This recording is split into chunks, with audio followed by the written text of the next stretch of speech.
nome é Amina Urasaki, eu tenho 37 anos, eu sou cientista social de formação, eu sou sagitariana.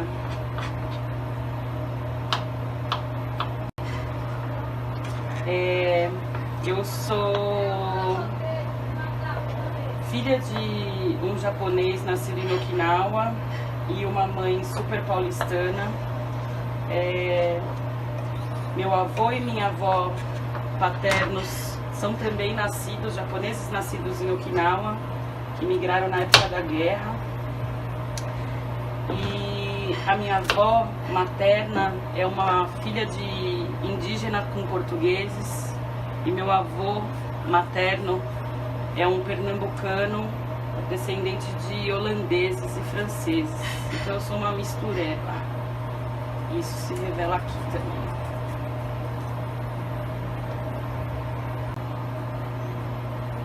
Eu decidi bem cedo, logo depois de terminar o ensino médio, fazer ciências sociais, porque para mim sempre foi um incômodo na nossa sociedade a desigualdade, e eu queria entender melhor como é que a gente se constitui como sociedade, e também achava que esse curso ia poder me dar um suporte para pensar possibilidades de mudança também, de intervenção em como a nossa sociedade é constituída.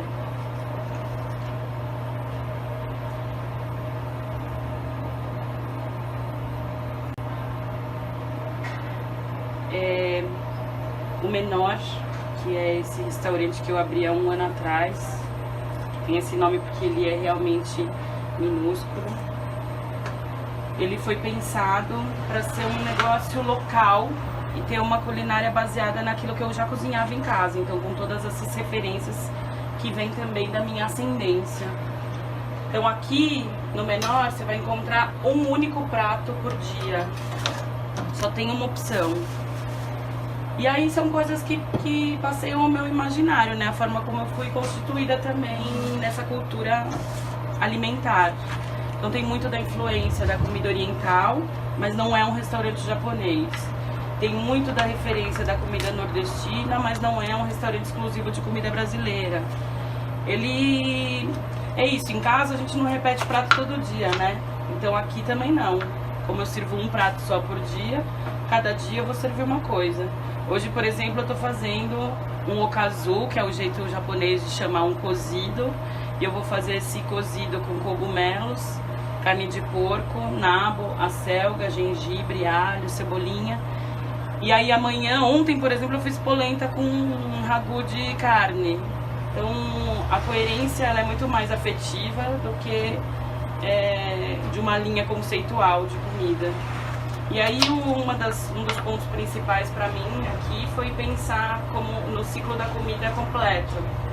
Então, tentar saber de onde está vindo a comida que a gente está consumindo era muito importante, e de alguma maneira dar suporte para os comércios locais e familiares, né? Porque a gente está num bairro que é muito central na cidade, e que, como todos os outros bairros da nossa cidade, vem sendo tragado por grandes incorporadoras, né, processo de especulação. E a minha tentativa é sempre comprar localmente. Tem um vizinho meu que é fornecedor também de orgânicos, que ele traz as coisas da chácara que ele mesmo cultiva. Uns queijos que eu compro de uns produtores rurais pequenos. E a tentativa de estabelecer essa relação com a comida, que é uma relação de afeto, uma relação de vizinhança mesmo, né? De pensar localmente. Não que necessariamente isso me dê uma sustentabilidade, mas em termos de negócio, mas é uma tentativa quase ideológica de estabelecer um negócio que passe por essas relações de vizinhança e de afeto.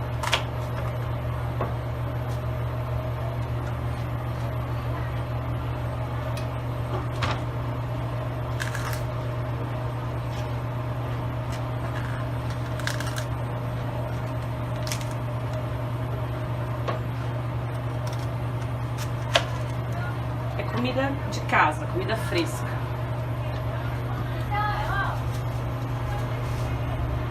Comida feita todo dia. dia a dia.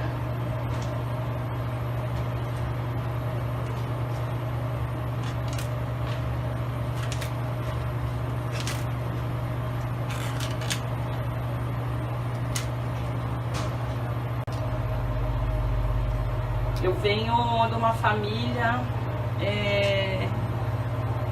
onde o grande lugar de encontro era a cozinha, e ainda é, na verdade, ainda se estabelece como esse lugar de encontro.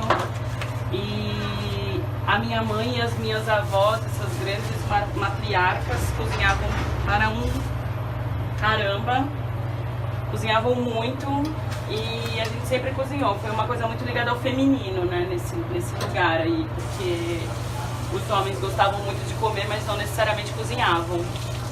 Mas as minhas avós, tanto materna quanto paterna, cozinhavam muito bem.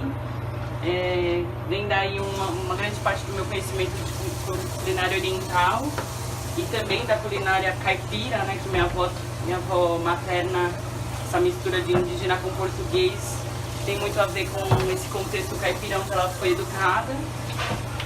E a minha mãe que cozinhava, e sempre cozinhou, cozinha até hoje de tudo, e também com uma relação de, inclusive, investigar outras culturas a partir da comida, né? E a partir do afeto também, porque a minha mãe foi casada primeiro com meu pai, que é um japonês, depois ela foi casada com um sírio, depois ela foi casada com um chileno, e de tudo ela foi bebendo um pouco dessa cultura, né? Porque também quando você se apaixona por alguém, vem um pacotão completo e a comida tá inclusa. E eu acho que foi um pouco desse legado que ela deixou pra mim também. Então nessa história toda, assim, eu fui aprendendo muito da culinária japonesa, depois da culinária síria e da culinária caipira, enfim. Então acho que a gente se move muito por esses contatos que a gente vai tendo, vai se apaixonando por uma pessoa, vai se apaixonando pela família, pelo que ela come, enfim, tá tudo incluído nesse pacote, né? Musicalmente também. E depois eu também fui casada com um paulistano que é filho de baiana, que cozinhava para caralho também, então aprendi muito com ela sobre a comida nordestina. E eu acho que por aí vai. Então, minha mãe cozinhava, minha avó cozinhava, minha sogra cozinhava, minhas irmãs cozinham pra cacete, a minha madrasta cozinha pra cacete, então todo mundo cozinha. Então é um jeito da gente comunicar informação, comunicar afeto. Na nossa casa é assim, a comida tá metida em tudo, todas as relações. Se é pra brigar, a gente faz uma comida pra brigar. Se é pra se amar, a gente faz uma comida pra se amar. E assim vai.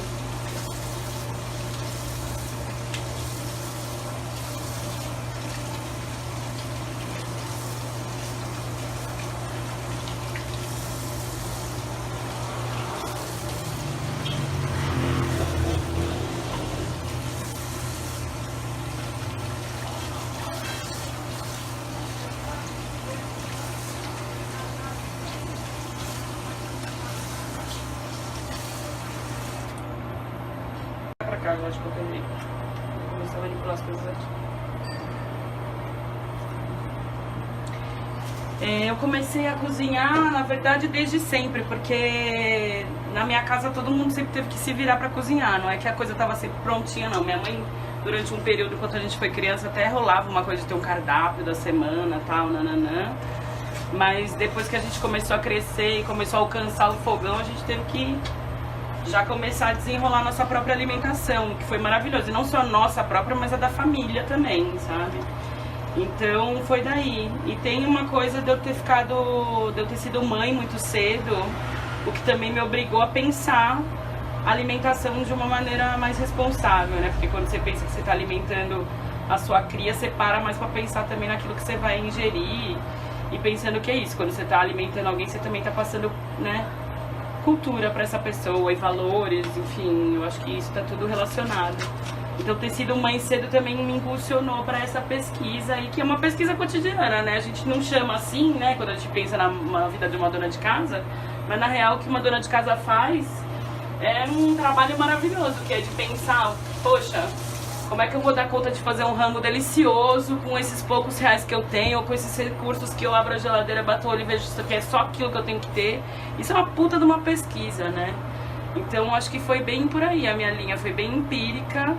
E aí tem outras, eu acho que com o tempo, quanto mais você vai mergulhando, né, num labor, num ofício, você vai também descobrindo outras nuances e outras possibilidades de pesquisar, que foi isso que eu fui fazendo depois, que é um pouco de começar a pirar em técnica, em observar que tem várias formas de fazer, que não é só a da minha família, mas que tem outros lugares que fazem de forma diferente. Aí já vira uma outra pira, mas assim, começar a cozinhar mesmo foi pela necessidade, foi por ter que, né, alimentar meus filhos, alimentar minha família. E aí eu acho que é como quase todo mundo entra em contato com a cozinha, que pode ser um processo muito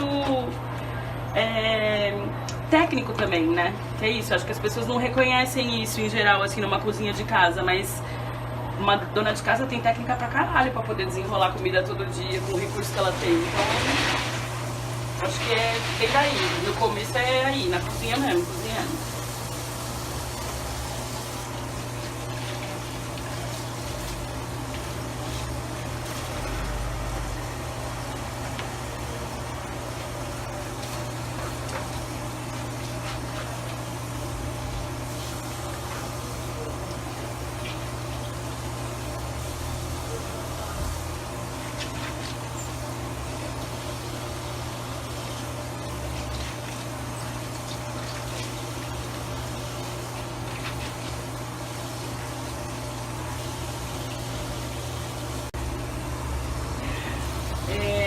Comecei a lavar louça, sei lá, eu tenho a impressão de que eu comecei a lavar louça logo que eu comecei a alcançar a pia, deve ter sido com 8 anos, sei lá, 6, não sei, era cedo.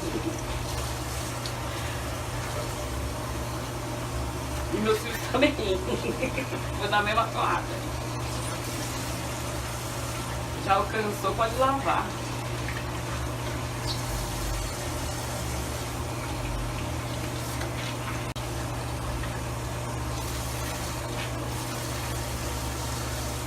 Acho que essa é a pergunta mais subjetiva e mais difícil para responder, porque ser mulher é uma caralhada de coisas e acho que para cada mulher, ser mulher significa uma coisa diferente. Para mim, deixa eu pensar o que é ser mulher.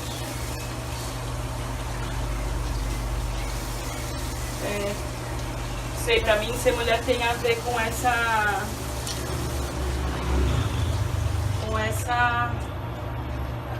clã do qual eu faço parte, que tem a ver com esses saberes de manipular, acho que é quase um pouco de bruxaria, assim, de manipular alguns elementos, inclusive a própria intuição, inclusive esse próprio papel ontológico de colo, de acolhida. Pra mim ser mulher tá nesse lugar, assim, e aí, mesmo da sexualidade, acho que tem um lugar conectado à bruxa, conectado à possibilidade de mexer em lugares que são mais conectados com essa subjetividade mesmo, que não é tão objetivo. Acho que pra mim mulher passa por aí. Se tivesse que estabelecer uma diferença, porque não sei também até que ponto, enfim, que dá pra diferenciar essa sensação e que dá pra atribuir só a ser mulher. Talvez eu possa dizer mais o que é ser ámina, não o que é ser mulher, porque mulher é muita coisa.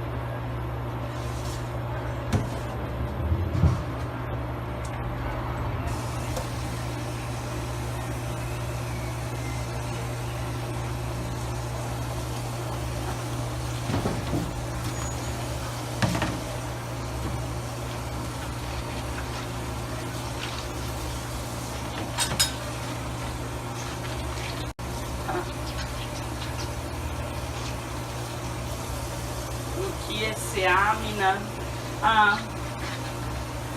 Pra mim é poder acordar todo dia e ser uma pessoa nova também, sabe? Não saber direito, mas ter algumas convicções mínimas daquilo que é importante, que tem a ver com nutrição, mas não necessariamente só essa nutrição aqui, mas uma nutrição que tem a ver com ética, que tem a ver com estética, né? Porque eu acho que essas coisas estão juntas, que isso é política também. Tem a ver com alimentar relações que são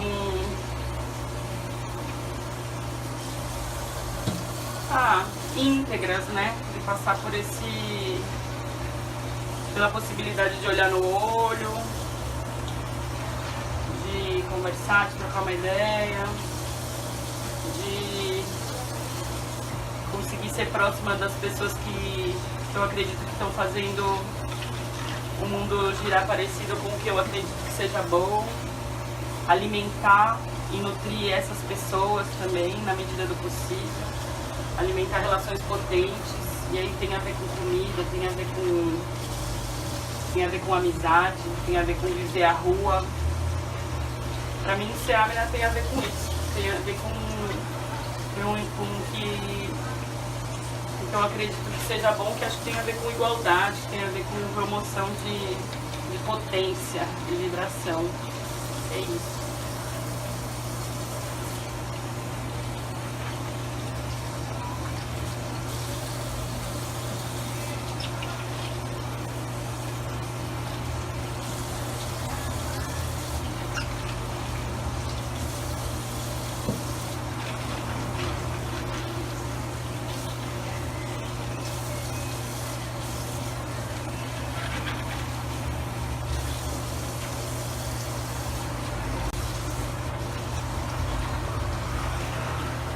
Eu já fui no McDonald's? Fui no McDonald's, sim. Eventualmente, se estiver passando na porta e ficar com vontade, eu vou também.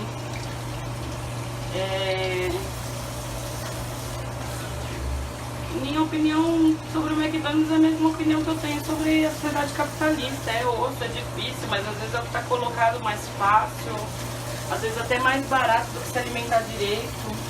E aí os caras chegam com uma fórmula fantástica de marketing também, de apresentação de marca, de apresentação de produto. É algo que vai pegar.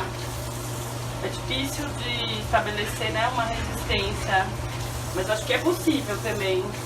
Mas é isso, acho que assim, a idealização dessa marca na minha infância era uma coisa, na infância dos meus filhos é outra. Eles já não viveram esse fetiche tão grande dessa marca, sabe? Como não vivem um fetiche tão grande da Coca-Cola.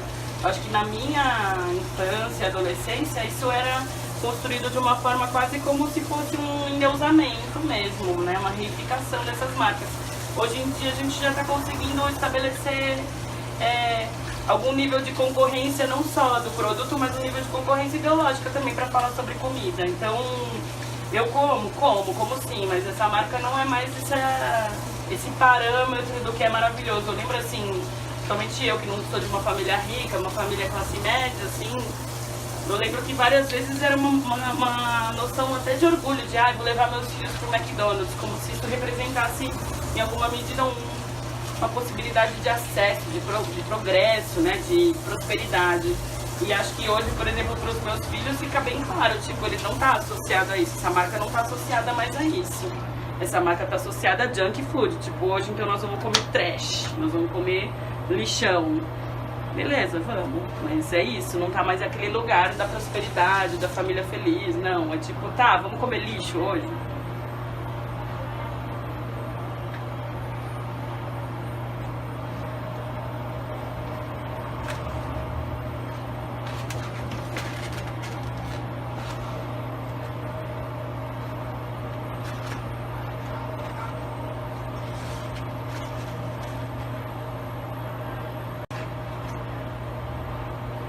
Eu fui estudar Ciências Sociais, eu tinha 17 anos, na Universidade de São Paulo, e basicamente a minha alimentação durante o curso foi bandejão, que é a alimentação possível para um estudante que não mora perto da USP, né? Que eu morava na Zona Leste e estudava lá no Butantã, na Zona Oeste, então eu cruzava a cidade inteira.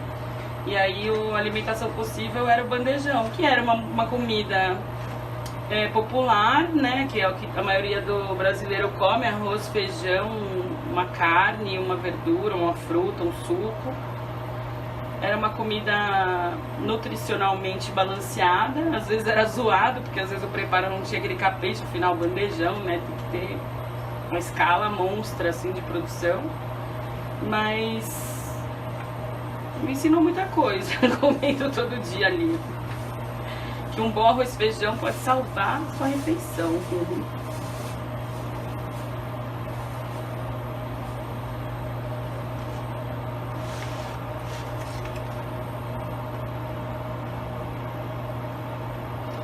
É bonito, né?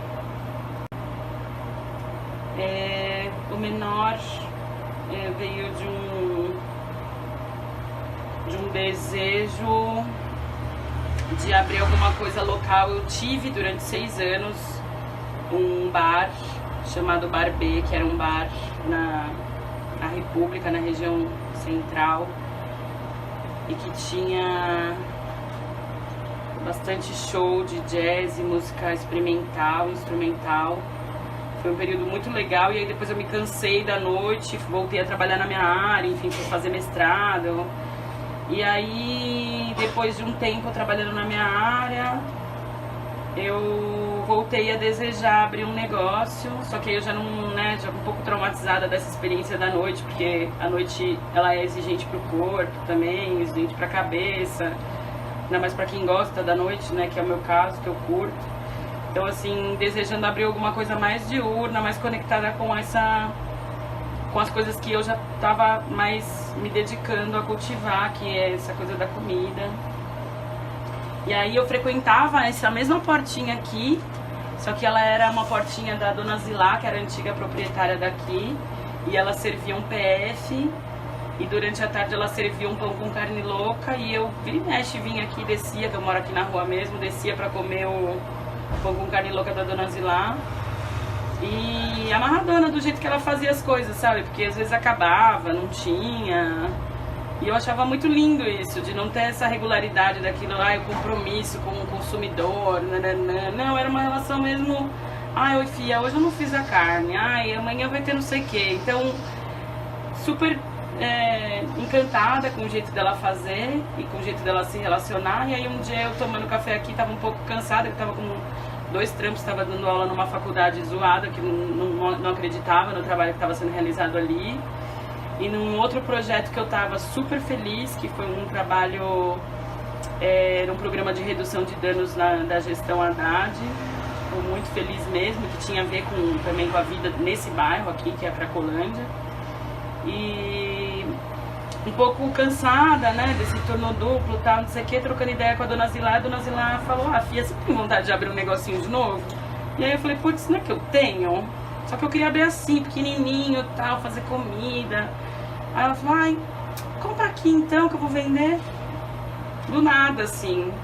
E aí a gente trocou meia hora de ideia, assim, sobre ela querer vender e eu querer abrir. Aí ela propôs um valor para passagem do ponto, aí eu saí daqui, já liguei pra minha amiga que mora junto comigo e falei, Ju, novidade, vou pedir as contas da faculdade e vou abrir um restaurantinho, e eu já sei, ele vai chamar Menor. E aí veio daí, esse desejo de fazer uma coisa assim, pequena, menor.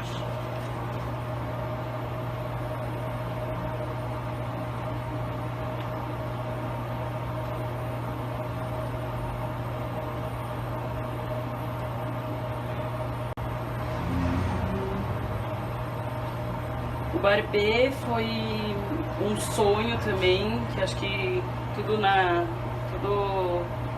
que eu fiz profissionalmente tem a ver com desejo, tem a ver com sonho. Mas foi um sonho que a gente alimentou. Eu estava casada na época com uma figura que fazia faculdade ali do lado da escola da cidade, né, na General Jardim. E a gente acalentava uma vontade de abrir um bar ali perto, que a gente achava que não tinha, tal, não sei o que. A região ainda não estava estabelecida como está hoje, né, que agora está super hipsterizada, hypada, tal. Na época não era uma parte que estava bastante degradada da cidade. E a gente acabou, e eu estava também de saco cheio, já no mesmo processo, um pouco parecido com o de abrir aqui. Um pouco cansada de trabalhar, eu trabalhava na época com pesquisa de tendência e mercado, como cientista social, né, como analista dessas pesquisas, e cansada de fazer coisas que não estava acreditando no momento. Aí peguei, pedi a conta, e com o dinheiro da rescisão, mais o dinheiro de uns créditos, de um sócio na época, da sócia, minha irmã também, pegamos, juntamos e abrimos um bar. E aí, a princípio, a nossa ideia era ser um bar de suporte de faculdade, sabe? Do lado de faculdade. Só que foi muito louco, porque o bar foi se tornando uma outra coisa, da qual a gente não teve domínio, sabe? Logo no dia primeiro dia que a gente abriu, já veio gente trazer material de som pra querer tocar lá, porque era um espaço razoavelmente grande. E aí a gente começou a receber, escutar e selecionar, também por uma questão de contingência, não sei, assim, confluência astral, sei lá. Mas foi um momento que a gente estava escutando muito música experimental e essa cena não estava estabelecida na cidade, principalmente uma cena jazz mais popular, não tão conectada com esse conceito de bar, de whisky, charuto, de, sei lá, de elite. E aí de repente a gente começou a ter umas bandas de jazz foda, mas com uma moçada jovem, fazendo muito improviso.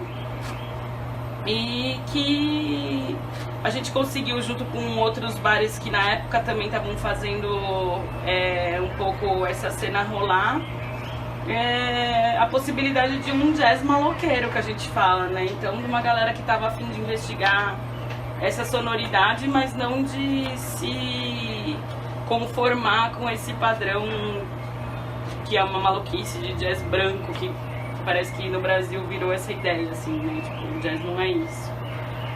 Então foi um período muito legal, mas a gente teve esse bar durante 6 anos e é trampo pra caramba, porque você nunca para, né, quando você tem um negócio, ainda mais um negócio que você tem que cuidar desde a programação musical até toda a logística de produto, compra, pagamento de pessoal, enfim, um trabalho insano, mas acho que a gente conseguiu estabelecer um espaço importante, eu acho que até importante para a história, assim, da cidade, né? Quem é músico, acho que conhece um pouco várias bandas da hora que nasceram lá, bandas que agora estão super estouradas, como o Aláfia, por exemplo, sei lá, várias bandas, vários músicos que se estabeleceram lá mesmo.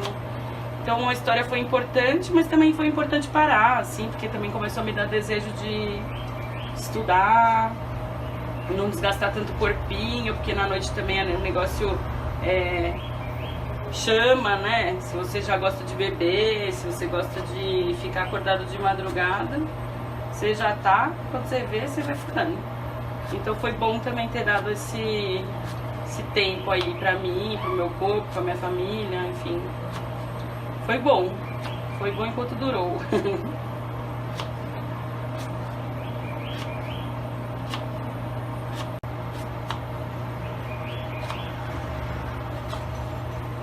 Por causa da minha formação em ciências sociais, acho que todo mundo associa, né, que quem tem essa graduação aí, né, quem tem essa formação, é conectado ao pensamento marxista. Eu não me identifico dessa maneira, respeito, obviamente, o trabalho monumental que o Marx, né, junto com o Engels fizeram, acho foda, acho importante para pensar um pouco da base, né, para refletir o que é a nossa sociedade capitalista, mas eu acho que eu não me identifico com o pensamento deles e com as soluções, né, as propostas deles, porque eu acho que o capitalismo é tão mutante que infelizmente as coisas que eles propuseram não estão mais, né? Não dão conta do nível de mudança que o capitalismo teve nos últimos tempos. Hoje em dia eu me identifico muito mais com o pensamento de um filósofo francês chamado Gilles Deleuze, que ele vai falar sobre as sociedades de controle e das formas que o capitalismo e o neoliberalismo especialmente capturam nossos desejos. E eu acho que ele faz uma análise que é muito mais acurada sobre a forma de funcionamento do capitalismo nesse formato neoliberal. E eu me alinho mais com esse pensamento, mas é óbvio que tem muitas outras formas de analisar, e quanto mais a gente lê, mais a gente vai complexificando a nossa leitura e entendendo que a gente não sabe de porra nenhuma.